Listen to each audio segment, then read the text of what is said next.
Good day, fellow traders and value investors. Welcome back to another episode in our series Start with the A's. Today's deep dive is all about HP, ticker HPQ. We'll break down intrinsic value, the key driver of HP business, and what the bear, base, and bull case scenarios look like. Let's get into it.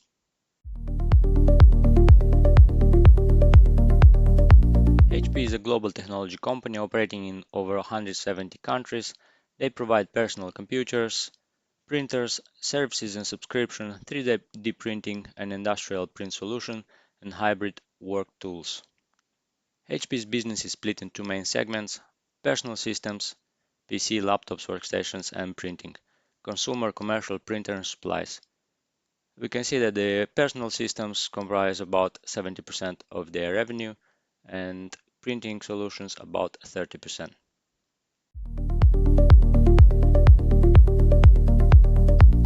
Then in the Q4 presentation, we can see the revenue, printing 4.2 billion, that's down 4.2%. Personal system 10 billion, that's up 7.9%, mainly driven by the AI PC. Total HP made it 14 billion in Q4, that's up 4.2%. And then full year results, printing 16.7 billion, down 3.7%. Personal system 38.5, that's up 6.5%. And then total HP 55 billion, up 3.2 year over year. We'll also check the financials in TradingView. If we look at the statement and income statement, we can see that revenue has been growing quarter over quarter. But one red flag is that the revenue was negative quarter over quarter, which means that HP has to reduce its prices, has to give discounts to the customers. We can see that the EPS is down as well at 0.84. Check the annual, we can see that the revenue is pretty much flat over the last 3 years, but we can see that net income is dropping. And that again because they have to reduce the prices of their products. Diluted EPS for the year is 265. And then if we look at the balance sheet, we can see net debt is positive and we can see total debt at 9 billion.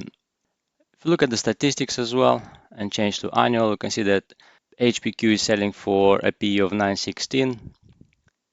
We can see gross margin at 19 and then net margin at about 5, which is pretty much in line year over year for the last years. We can see the current ratio is 0.77, below what I like to see it at 1.5. And then net debt to equity is not reported, but it's actually negative because HP has more debt than asset, which is a red flag for us long-term investors. It means that should HP go bankrupt, we'll be the last ones to be paid. And we will get nothing since it's negative. I'm not saying that it'll go bankrupt, but something to bear in mind and be aware of.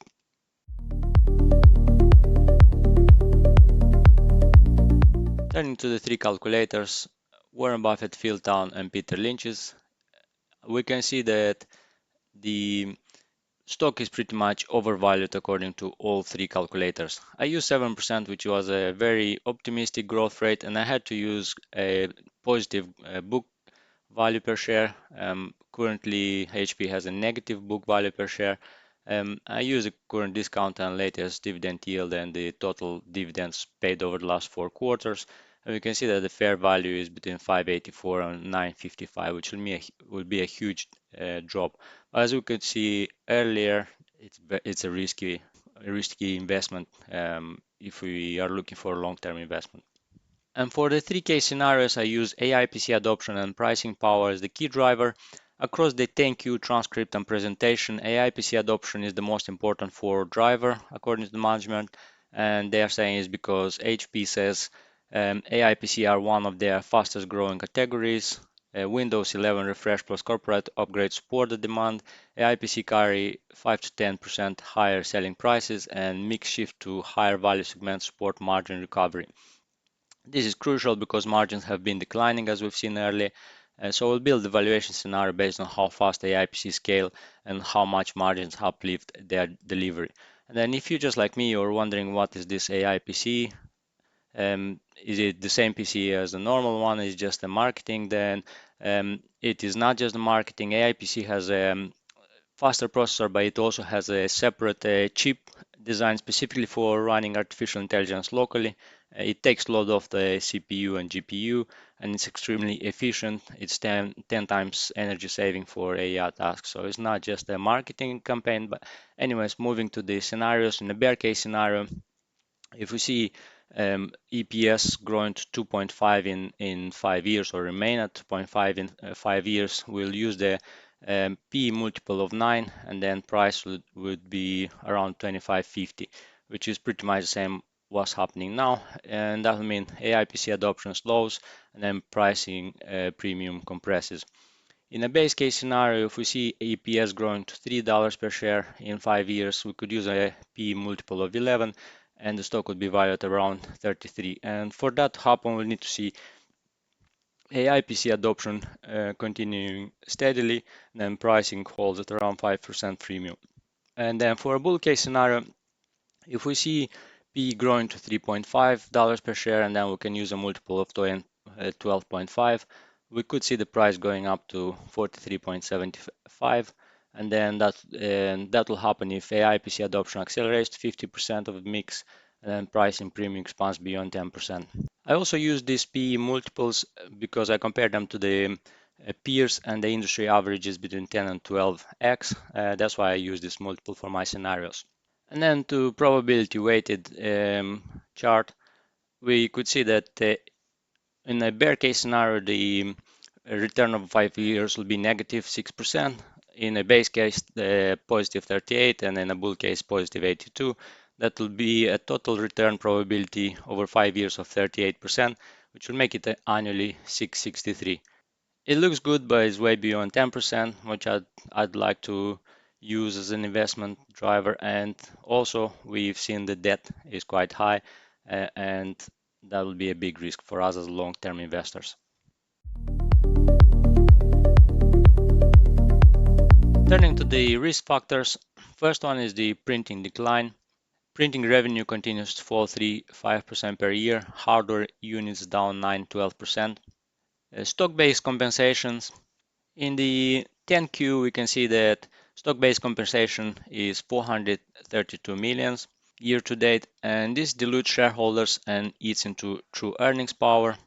Also, something to bear in mind, looks like management is rewarding itself, a red flag or something to be aware of. Trade-related cost, HPE faces restructuring and geopolitical cost, but it's shifting production out of China. In the transcript, North American production now nearly all outside China, is what management said. Margin volatility, personal system margin remain thin and highly sensitive to components pricing, currency, competition, and corporate IT cycles.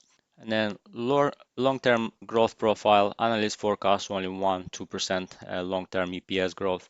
These are the risks for me. There's a few other ones. There's big restructuring costs, which will affect the employee morale and R&D. And then, as we've seen, debt is a big red flag. Over to the charts. We'll zoom out a little bit first. We can see that the $22 per share was first a strong resistance area, that the price failed to pierce through, and then it failed, and then it came back and broke through it after the 2020. We can see that it pushed through the $22 per share, and it came all the way to $36 per share. It found resistance in there. It dropped back to the $22 per share area, and then used it as support.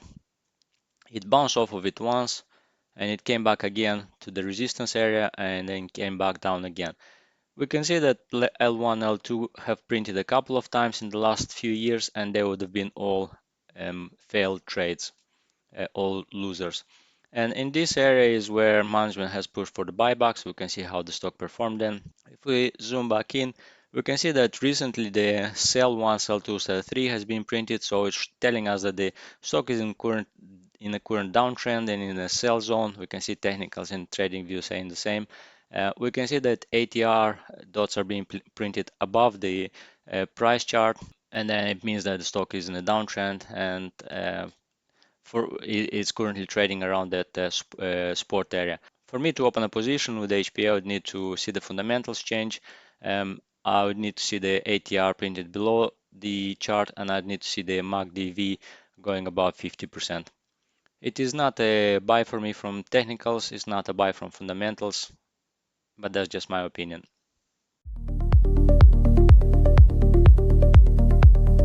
So here's the bottom line. HP is transitioning from a legacy print-heavy company into an AI PC and service-driven model. The AI PC cycle is the real engine, not printing, not ink, not cost-cutting. Intrinsic value sits around $23 per share, with upside if AI PC adoption accelerates faster. Risks remain, particularly margin pressure and print decline. There is restructuring. They are cutting costs that way, and that could hit the employee morale, and that will affect the R&D as well.